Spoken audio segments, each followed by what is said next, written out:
أعوذ بالله من الشيطان الرجيم. بسم الله الرحمن الرحيم. السلام عليكم ورحمة الله تعالى وبركاته. الحمد لله الذي أرسل رسوله بالهدى ودين الحق ليظهره على الدين كله ولو كره المشركون. سبحانك لا علم لنا إلا ما علمتنا إنك أنت العليم الحكيم. رب اشرح لي صدري ويسر لي أمري واحلل عقدة من لساني يفقه قولي. اللهم صل على سيدنا محمد الفاتح لما أغلق الخاتم لما سبق ناصر الحق بالحق والهادي إلى صراطك المستقيم وعلى آله حق قدري ومقدار العظيم. سبحان ربك رب العزة عما يصفون وسلام على المرسلين والحمد لله رب العالمين. قال الله سبحانه وتعالى: أعوذ بالله من الشيطان الرجيم. قل إن كنتم تحبون الله فاتبعوني يحببكم الله. وقال رسول الله صلى الله عليه وسلم: أدبوا أولادكم بثلاثة خصال: حب نبيكم وحب أهل بيتي وقراءة القرآن أو كما قال رسول الله صلى الله عليه وسلم. Yang dimuliakan Tuan Pengerusi Majlis, yang dimuliakan Sahibul Bait, Tuan punya madrasah Darul Zahra, yang dimuliakan para guru-guru, para asatizah, seterusnya muslimin dan muslimat, anak-anak pelajar yang dirahmati oleh Allah Subhanahu wa taala. Syukur kita panjatkan kepada Allah Subhanahu wa taala yang telah memberi kesempatan kita pada pagi yang penuh keberkatan dan penuh kemuliaan.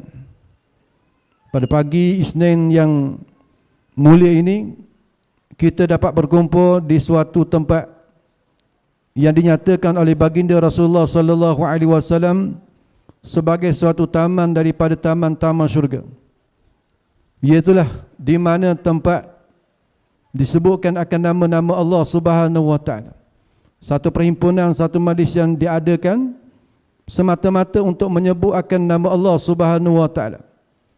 Dan majlis untuk kita mendapat ilmu-ilmu yang barakah yang datang daripada Allah Subhanahu wa taala.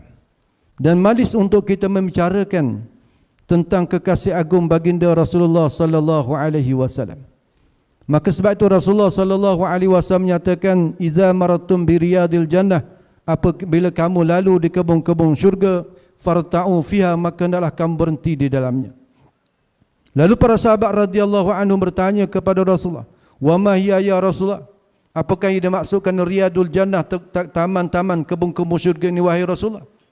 Maka Rasulullah sallallahu alaihi wasallam menyatakan, "Hiya majalisul ilmi," ialah majlis-majlis ilmu. Maka alhamdulillah, syukur kita kepada Allah Subhanahu wa taala.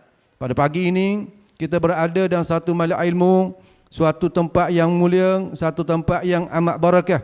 Sebagaimana yang dinyatakan oleh baginda Rasulullah sallallahu alaihi wasallam dalam hadis yang lain, Rasulullah menyatakan bagi salah seorang bagi sahabat baginda, iaitu Ibnu Mas'ud radhiyallahu, "Ya Ibnu Mas'ud radhiyallahu, julusuka sa'atan fi majlis ilmi." Duduk engkau satu saat pada majlis ilmu. "La tamassu qalaman," pada kamu tidak menyentuh akan qalam. "Wala taktubu harfan," dan pada engkau tidak menulis akan suatu haraf. "Khairul laka," terlebih baik kepada engkau, "min aitaki alfi raqabah," daripada engkau memerdekakan akan 1000 orang sahaya. Satu saat saja kita berada dalam majlis ilmu, maka begitu mulianya, begitu besarnya ganjaran pahala di sisi Allah Subhanahu wa taala. Maka sebab itulah jangan kita merasa jemu untuk kita berada dalam majlis-majlis umpama ini. Dan majlis yang kita adakan pada pagi ini ialah majlis untuk kita meraihkan orang yang telah menghantarkan kepada kita akan segala pembendaharaan ilmu kepada kita, yang sampai kepada saat ini kita menjadi umat yang beriman kepada Allah Subhanahu wa taala, umat yang beriman kepada baginda Rasulullah sallallahu alaihi wasallam. Suatu mutiara yang begitu indah, suatu mutiara yang begitu mahal harganya. Jika dibandingkan dengan dunia dan isinya, tidak ada yang dapat mengatasi daripada mutiara iman yang telah dibawa oleh Nabi kita sallallahu alaihi wasallam setelah mana manusia berada dalam keadaan kegelapan jahiliah. Kemudian Nabi sallallahu alaihi wasallam adalah merupakan laksana bintang, laksana matahari, laksana bulan yang menerangi kegelapan tersebut. Jadi Allah Subhanahu wa taala telah menganugerahkan kepada kita iman, Islam dan ihsan, yang mana dengan ketiga-tiga nikmat inilah yang membawa kita kepada mendapat rahmat kasih sayang daripada Allah Subhanahu wa taala. Dan pada pagi yang penuh keberkatan ini, kita berkumpul bersama dengan para alim ulama. Para alim ulama merupakan mereka yang menjadi sandaran ilmu yang datang daripada Rasul-Rasul alaihi wassalatu wassalam. Sebagaimana Nabi mengatakan, al-ulama warasatul anbiya, ulama merupakan pewaris para nabi-nabi dan rasul-rasul alaihi wassalatu wassalam. Mereka mewarisi ilmu dan hikmah daripada para nabi-nabi, khususnya daripada Nabi kita sallallahu alaihi wasallam. Dan mereka mengajarkan kepada kita dengan amal-amal yang saleh, amal-amal kebajikan, amal-amal yang boleh membawa kebaikan kita, bukan sekadar untuk dunia kita saja, bahkan yang lebih utama untuk akhirat kita. Maka sebab itulah Allah Subhanahu wa taala memerintahkan kita supaya kita hidup di atas dunia ini untuk kita mencari bekalan, untuk kita menuju ke kampung kekal abadi, kampung akhirat. Sebagaimana Allah Ta'ala menyatakan, tazawwadu, berbekalaskan kamu, fa inna khairaz zadi taqwa, maka sesungguhnya sebaik-baik bekalan ialah bertakwa kepada Allah Subhanahu wa taala. Maka siapakah yang menjadi wasilah, yang menjadi tangga untuk kita sampai kepada insan yang bertakwa kepada Allah Subhanahu wa taala? Sebelum daripada kita menggapai daripada Rasulullah sallallahu alaihi wasallam, setelah mana Rasulullah sallallahu alaihi wasallam wafat, dan orang yang membawa wasiat, orang yang membawa wasilah untuk kita menjadi insan yang bertakwa kepada Allah Subhanahu wa taala ialah daripada kalangan para alim ulama.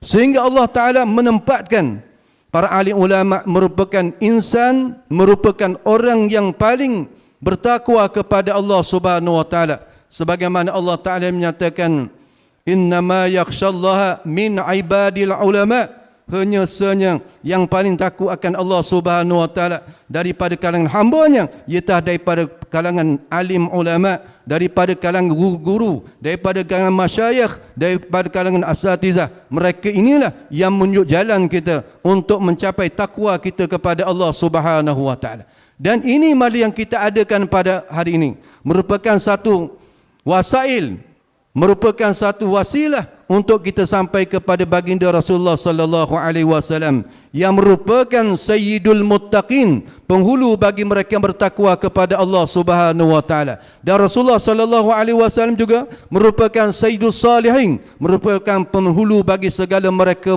yang soleh. Jadi mudah-mudahan kita berada pada saat ini, pada waktu ini akan dianugerahkan oleh Allah Subhanahu wa taala dengan berbagai-bagai anugerah. Jangan kita ketinggalan daripada berada dalam majlis umpama ini, kerana kita dihadiri dua kumpulan. Satunya kumpulan alim dan kumpulan yang kedua muta'alim, orang yang mengaji dan orang yang mengajar. Sebagaimana disebut oleh Nabi tadi, bahawasanya orang yang duduk satu saat saja di dalam majlis ilmu terlebih baik daripada dia memerdekakan 1,000 orang sahaja. Dan sambungan hadis tersebut Nabi SAW menyatakan, wa nazaruka ila wajil alimin, dan memandang engkau kepada wajah-wajah orang yang alim. Semata-mata kita memandang, menilik dengan tilikan kasih sayang kita kepada wajah orang alim, maka Nabi mengatakan, khairul laka, terlebih baik, min alfi farasin tasaddaqta biha fi sabillah, terlebih baik daripada 1,000 ekor unta, 1,000 ekor kuda yang engkau sedekahkan untuk sabilillah. Wasalamuka ala alimin, dan memberi salam engkau kepada orang yang alim, maka khairul laka, terlebih baik kepada engkau min ibadati alfi sanah, daripada engkau melakukan ibadat selama 1000 tahun. Ini merupakan anugerah yang begitu besar yang Allah Ta'ala himpunkan kita pada pagi ini. Kemudian, siapakah yang menjadi wasilah sambungan kita kepada Allah Subhanahu Wa Ta'ala? Iaitulah tidak lainnya ialah baginda Rasulullah sallallahu alaihi wasallam. Maka sebab itulah untuk kita mendapat kasih sayang daripada Allah Subhanahu Wa Ta'ala, jangan hanya kita mengatakan aku kasih kepada Allah. Sebagaimana sebagian daripada ulama tafsir mengatakan, sebab diturunkan ayat kul in kuntum tuhibbunallah fattabi'uni yuhibbukumullah, ada sebagian sekelompok daripada manusia yang bertemu dengan Rasulullah sallallahu alaihi wasallam, mereka mengatakan inna nuhibbu rabbana, sesungguhnya kami kasih kepada Tuhan kami. Tetapi mereka tidak mengikuti jalanan Rasulullah sallallahu alaihi wasallam. Mereka tidak menyukai baginda Rasulullah sallallahu alaihi wasallam. Mereka tidak menyukai dengan sunnah-sunnah baginda Rasulullah sallallahu alaihi wasallam. Lalu Allah Ta'ala menyatakan kepada baginda Rasulullah sallallahu alaihi wasallam, turun ayat kul, katakanlah alimu ya Rasul, bagi mereka yang mengatakan inna nuhibbu, sesungguhnya kami kasih Rabbana, Tuhan kami, dalam masa yang sama mereka ingkar dengan perintah-perintah Rasulullah sallallahu alaihi wasallam. Lalu Allah Ta'ala menyatakan kul, katakan alimu wahai Rasulullah kepada mereka yang berkata demikian, in kuntum tuhibbunallah, jika sebenarnya kamu kasih kepada Allah, jika kamu benar-benar sayang kepada Allah Ta'ala, jangan hanya berucap di bibir mulut saja mengatakan cinta sayang kepada Allah Subhanahu Wa Ta'ala, tetapi hendaklah kamu zahirkan, kamu nyatakan, kamu tunjukkan di atas kasih kamu kepada Allah Ta'ala dengan bahawasanya kamu fattabi'uni, maka hendaklah kamu ikut akan daku ini, kamu hendaklah mengikuti hamba-Ku Rasulullah sallallahu alaihi wasallam. Setelah mana kamu mengikuti perjalanan baginda Rasulullah sallallahu alaihi wasallam, yuhibbukumullah, barulah pastinya kamu akan mendapat kasih sayang daripada Allah Subhanahu wa taala. Lihatlah bagaimana hebatnya baginda Rasulullah sallallahu alaihi wasallam, sehinggalah untuk mendapat cinta Allah Subhanahu wa taala, untuk mendapat kasih sayang daripada Allah Ta'ala, untuk mendapat rahmat daripada Allah Subhanahu wa taala, pintunya mislah melalui baginda Rasulullah sallallahu alaihi wasallam. Kalau seseorang itu mengatakan aku hanya cinta kepada Allah, dalam masa yang sama tidak mencintai Rasulullah sallallahu alaihi wasallam, maka terpadam obor imannya kepada Allah Subhanahu wa taala. Sebagaimana diriwayatkan, diceritakan salah seorang daripada aulia ilah yang masyhur, Rabi'atu Adawiyah, seorang wanita yang tekun melakukan ibadat kepada Allah Subhanahu wa taala, yang namanya masyhur semenjak daripada dulu sampai kepada hari ini, yang memperkatakan tentang kehebatan ibadat yang dilakukan oleh seorang perempuan yang mengalahkan ibadat yang dilakukan oleh seorang laki-laki. Hebatnya Rabi'atu Adawiyah, sebelum beliau meninggal dunia, beliau telah menggali kubur untuk ditanamkan, dikebumikan jenazah beliau. Sebelum daripada itu, beliau telah khatam Quran di dalam kubur yang disediakan untuk beliau setelah beliau meninggal nanti sebanyak 6,000 kali. Beliau khatam dan kubur yang akan disediakan, yang telah disediakan untuk dikebumikan jenazah beliau setelah beliau meninggal nanti sebanyak 6,000 kali.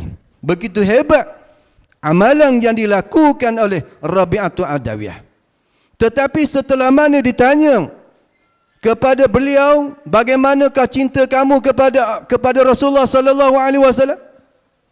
Kami ingin mengetahui bagaimanakah cinta kamu kepada baginda Rasulullah sallallahu alaihi wasallam. Maka ketika itu katanya Rabi'atu Adawiyah, hatiku telah dipenuhi dengan cintaku kepada Allah Subhanahu wa taala. Ketika ini tidak ada ruang lagi, tidak ada kekosongan lagi hatiku untuk mencintai yang lain daripada Allah Subhanahu wa taala. Setelah beliau mengucapkan perkataan demikian, lalu Allah Subhanahu wa taala telah memadamkan sifat kewaliannya. Allah Ta'ala menanggalkan sifat kewaliannya sehinggalah dia jatuh menjadi orang yang awam. Akhirnya bertaubat dia tu kepada Allah Subhanahu wa taala, maka dikembalikan sifat kewaliannya oleh Allah Subhanahu wa taala. Orang yang telah tekun melakukan ibadat kepada Allah siang dan malam, mereka tu menjaga daripada mentaati perintah Allah Ta'ala, mengawal diri daripada melakukan maksiat derhaka kepada Allah Ta'ala. Mata mereka jaga daripada melakukan maksiat, telinga mereka menjaga daripada mendengar perkara yang maksiat, mulutnya dijaga daripada perkataan-perkataan yang maksiat kepada Allah Ta'ala, sehingga dicabut sifat kewaliannya kerana mengatakan hatinya sudah tidak ada tempat untuk mencintai baginda Rasulullah sallallahu alaihi wasallam. Bagaimana dengan kita yang melakukan maksiat siang dan malam? Bukan hati saja melakukan maksiat, seluruh anggota, seluruh tubuh badan kita melakukan maksiat kita kepada Allah Subhanahu wa taala, tetapi kita lupa untuk kita menyintai baginda Rasulullah sallallahu alaihi wasallam. Mulut kita berat untuk berselawat kepada Nabi sallallahu alaihi wasallam. Walaupun kita mengetahui tentang kelebihan berselawat kepada Nabi, tidak ada suatu amalan yang diperintahkan oleh Allah Subhanahu wa taala yang terlebih dahulu Allah Taala telah memulai dengan zatnya yang qadim lagi azali. Allah Taala tak perintahkan kepada kita solat 5 waktu, tetapi Allah Taala tidak memulai solat itu dengan zatnya yang qadim lagi azali. Allah tak perintahkan kepada kita melakukan ibadat puasa, ibadat zakat, ibadat haji dan umrah, tetapi Allah Ta'ala tidak memulai zatnya terlebih dahulu mengerjakan ibadat-ibadat tersebut.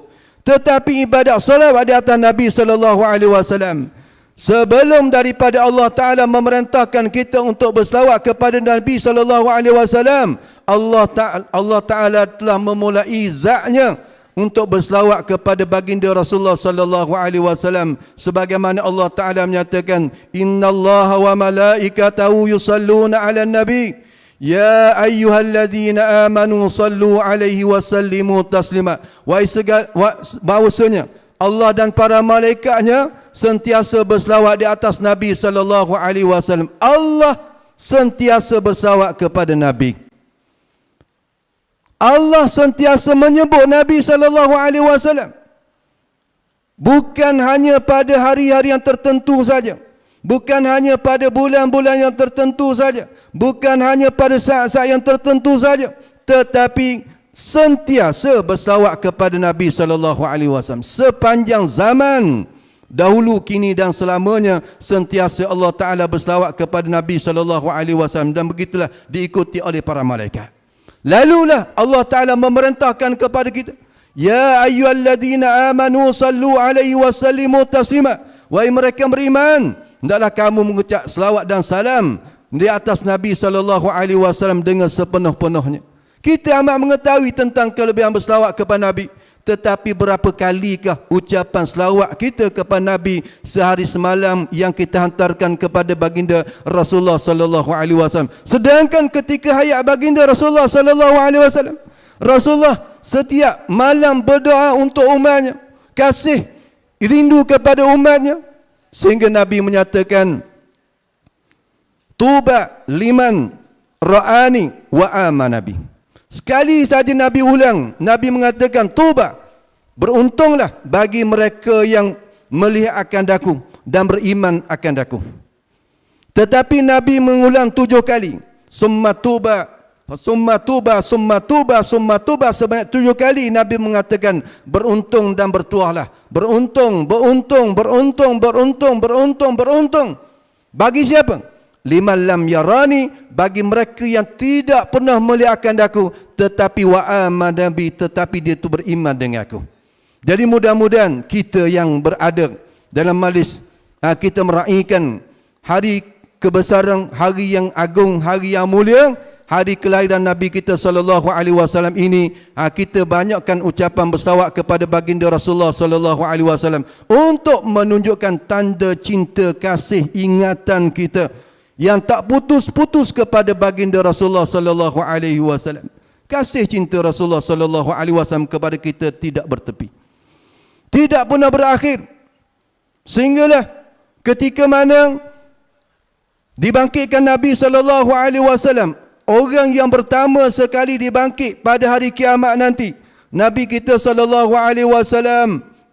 Lalu Nabi SAW bila bangkit daripada makam baginda, lalu ditanya kepada malaikat Jibril, apakah hari ini wahai Jibril? Apakah hari ini wahai Jibril? Lalu malaikat Jibril mengatakan, hadza yaumuddin. Hari ini merupakan hari kiamat. Dibangkitkan manusia daripada kubur masing-masing pada hari ini. Apa ucapan yang permulaan keluar daripada bibir baginda sallallahu alaihi wasallam?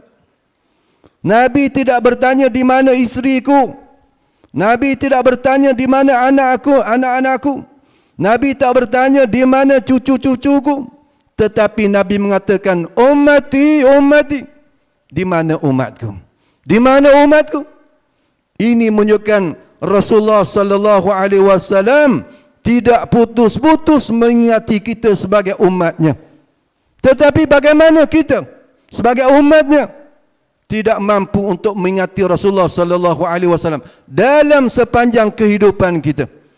Hanya kita menyebut nama Rasulullah, hanya kita ingat Rasulullah pada saat-saat yang tertentu saja. Itu pun kerana dalam solat itu menyebut nama Nabi itu menjadi suatu kerukunan.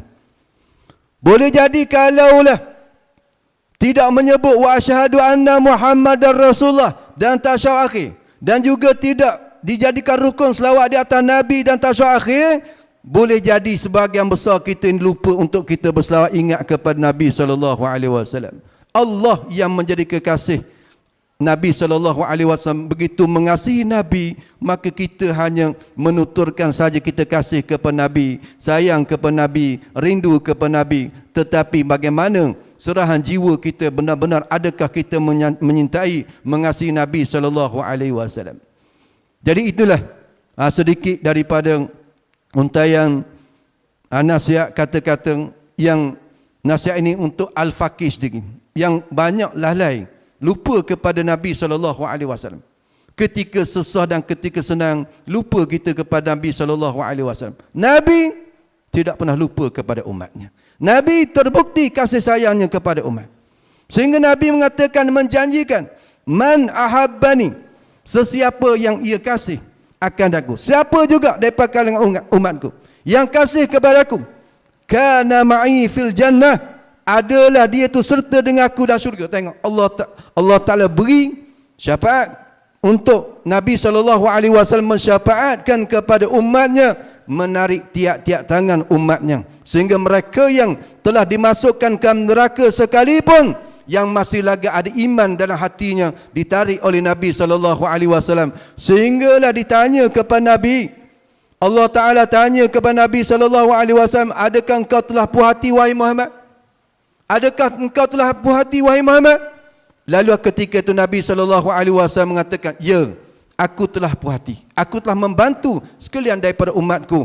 Bukan saja umat yang terdahulu memasuki syurga Allah Ta'ala, sehinggalah umat yang terakhir dimasukkan oleh Nabi kita SAW dengan berkat kebesaran kemuliaan yang ada pada Nabi kita SAW. Jadi saya kadang untuk tengah hari ini, mudah-mudahan apa yang diperkatakan ini sama-sama kita ambil pengajaran dan sama-sama memberi manfaat kepada kita bersama. Dan mudah-mudahan kita yang berada malam ini, dengan sebab cinta kasih kita kepada Allah dan Rasul, dengan perkumpulan kita bersama dengan para salihin yang berada di sini, mudah-mudahan kita akan berkumpul dengan Sayyidus Salihin, penghulu bagi segala orang saleh, iaitu Nabi Yuna sallallahu alaihi wasallam di akhirat nanti. Aqulu qawli hadza wa astaghfirullahal azim li wa lakum wa lisail muslimin wal muslimat. Wassalamu alaikum warahmatullahi taala wabarakatuh.